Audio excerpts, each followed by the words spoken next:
신앙생활은 어미소 되시는 주님과의 동행이라고 강조한 분당우리교회 이찬수 목사의 과거 메시지가 다시금 회자되고 있습니다. 이 목사는 변덕스러웠던 자신이 결혼 생활을 건강하게 잘 유지할 수 있었던 이유가 예수님과 멍에를 같이 했기 때문이라고 밝혔는데요. 어미소와 동행했기 때문에 결혼 생활이 갈짓자 혼미함이 없었다고 밝힌 그는 교회도 마찬가지였다며 주님과의 동행으로 혼미함 없이 은혜 가운데 지금까지 올 수 있었다고 전했습니다. 다음과 같은 메시지였습니다. 여러분, 신앙생활 한다는 것은요, 그 어린 소가 홀로 경험도 없어서 힘도 못 쓰고 막 갈짓자를 걷는 그런 헷갈리는 걸음걸이가 아니라 노련하고 능숙한 어미소와 더불어 멍에를 메고 같이 걷는 길이에요. 이 신앙생활이에요. 이보다 더 쉽게 설명하기가 쉽지가 않습니다. 저는 주례를 많이 하지 않습니까? 뭐 2건씩 이렇게 주례하는 경우도 많고, 옛날에는 막 3건씩 주례했어요, 하루에. 이 주례를 많이 하다가 보니까요, 이 주례할 때마다 제 그 과거가 자꾸 떠오르는 거예요. 제가 이제 이 결혼을 앞두고 이제 결혼 약속을 하고 이제 날짜를 정하고 이렇게 준비를 하는 가운데 저는 너무너무 두려웠습니다. 많이 두려웠습니다. 막 잠이 안 올 정도로, 결혼을 앞두고. 2가지 때문에 두려웠는데요. 하나는 제가 내 성격이 변덕이 죽을 듯 하는 성격인데, 그래가지고 그냥 뭐 대학교 다닐 때 막 이 여자도 좋아했다가 저 여자도 좋아했다가 뭐 중3 때부터 그랬어요. 하여튼 뭐 이 여자 좀 좋아했다가 금방 또 딴 여자한테 마음이 갔다가, 여러분 그렇다고 뭐 저게 카사노바구나 이렇게 생각하지 마세요. 이 교회는 못 다니겠다, 그 담임 목사 그 바람둥이도만 이럴까봐 뭐 그런 거 아니고요. 그 대학 다닐 때 하는 거 있지 않습니까?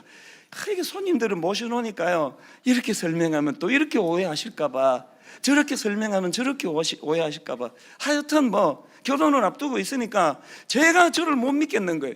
실컷 그냥 결혼식하고 혼인신고하고 다 했는데 이제 한 6개월 살다가 또 변덕이 죽을듯 해가지고 막 딴 여자가 막 또 생각이 나고 이러면 내가 어떡하지? 저는 저를 못 믿는 거예요. 안 믿어지는 거예요. 내가 과연 검은 머리가 팥뿌리가 될 때까지 한 여자만으로 내가 그렇게 변덕을 부리지 않고 살 수 있을 자신이 없는 거예요. 그래서 내가 결혼을 앞두고 그게 많이 걱정이 됐습니다. 그런가 하면 또 하나 결혼을 앞두고 제가 두려웠던 게요, 결혼하려고 이제 분가해가지고 따로 살려고 생각하니까 강도가 그렇게 무서운 거예요. 내가 이제 가장인데 명색이, 이 강도가 쑥 들어오면은 이 애들 앞에 또 아내 앞에 막 멋있게 그거 무찌르고 해야 되는데 그럴 자신이 없는 거예요. 이 강도가 들어오면 내가 어떻게 되지? 막 그게 너무 두려운 거예요. 아니나 다를까 그 신혼 때인데요, 그때가 새벽 1시나 2시나 됐는데 깊이 자고 있는데 어떤 술 취한 사람이, 그때 이제 그 빌라에 살 때인데요, 어떤 그 취객이 와가지고 막 우리 현관문을 발로 차면서 막 소리 지르면서 막 욕을 하면서 막 문 열으라고 막 소리를 지르는데, 우리 집사람하고 깨가지고 이제 그때 이제 결혼한 지 얼마나 안 되고 그러는데 옆에서 이제 그 마누라가 지켜보는데 탁 문 열고 나가가지고 멋있게 해치워야 되는데 이게 됩니까 그게? 그래가지고 막 벌벌벌 떨면서 제가 이렇게 했던 기억이 나. 이게 지금 그 일이 일어난 지가 벌써 20년 시간이 더 지났는데 너무 내가 지금 애들 말로 쪽팔렸던 기억이 나가지고 잊혀지지가 않아요. 막 그 술 취해가지고 남의 집 대문은 발로 차고 소리 지르는 사람한테 제가 이렇게 했습니다. 목소리가 바들바들 떨리면서, 잘못 찾으셨는데 집을요, 이 집 아닌데요. 막 그러니까 막 더 막 욕을 하고 막 소리를 지르는데 할 수 없이 제가 이제 꾀를 부려가지고 이제 전화기 드는 척하면서 경찰입니까? 이상한 사람이 왔습니다. 그러니까 가버리더라고요. 그 인간이 가고 나서 다시 자려는데 얼마나 내가 창피했겠습니까? 그 제가 막 이런 것 때문에 너무 두려운 거예요.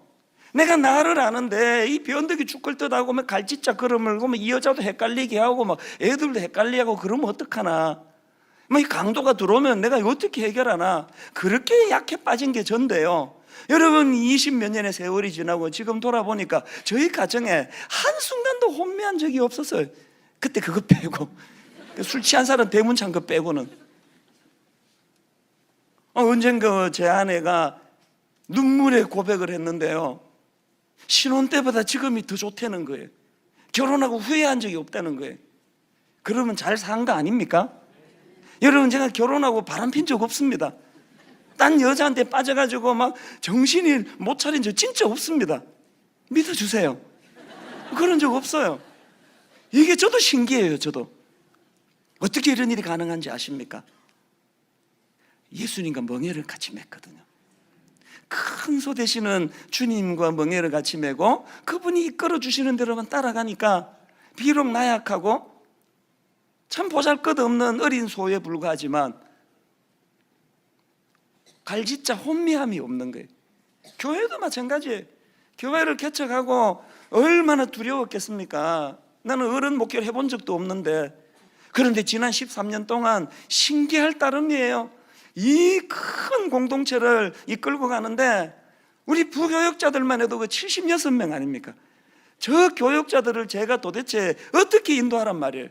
근데 한 번도 혼미한 게 없어요. 왜? 큰 소 되시는 주님과 멍에를 같이 메고 같이 가니까 내 인생에 뭐 혼미한 게 없더라고요. 설교도 마찬가지예요. 설교도 제가 이렇게 설교하고 사는 게 신기해요. 개척 초기에요. 이제 옥하는 목사님하고 이제 식사를 같이 할 기회가 있었는데, 목사님이 무슨 말씀을 하시는가 하니까 제 설교를 평가를 하시더라고요. 목사님이 어떻게 평가하시느냐 하면, 네 설교가 참 독특하다. 독특할 수밖에 없는 게, 저는 어른 사역을 안 해가지고 중등부만 했기 때문에 독특합니다. 룰도 없고 그냥 뭐 내키는 대로 막 하는 거 아닙니까? 뭐 졸릴까봐 그냥 막 갑자기 소리도 지르고 이러면서 이제 안 재우는 게 내 목표였으니까. 그 목사님이 이제 네가 네 생활을 꺼내 가지고 그렇게 이제 말씀을 나눠가는 이게 굉장히 독특한데, 내가 이제 걱정이 하나 있다. 저게 언제까지 갈 거냐는 게, 저 재료가.